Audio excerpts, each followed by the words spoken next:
Namazdan sonra insanlar məsciddə Həzrəti Peyğəmbər sallallahu aleyhi və səlləmin ətrafında əyləşmişdilər. Peyğəmbər salavatullah buyurdu: "Övladlarınızı analarının bətnində tərbiyə edin." Hamı təəccüblənərək soruşdu: "Ya Rəsulallah, dünyaya gəlməmiş övladı necə tərbiyə edə bilərik?" Peyğəmbər salavatullah buyurdu: "Onların analarını halal və pak yeməklə qidalandırmaqla." Bu hədis bizə göstərir ki, övlad tərbiyəsi yalnız doğulduqdan sonra başlamır.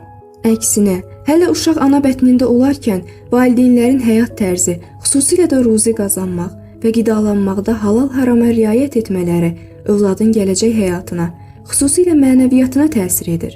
Atanın halal qazancı uşağın ruhuna təsir edən ilk amildir. Ananın pak qidası onun sağlamlığı və körpənin fiziki mənəvi inkişafının əsas şərtidir. Əgər ailə halal ruziyə diqqət etsə, uşaq daha təmiz, saf mühitdə böyüyər. Bu mesaj gənc ailələrə deyir ki, övlad tərbiyəsini məktəbdən, hətta beşikdən əvvəl halal tikədən başlamaq lazımdır.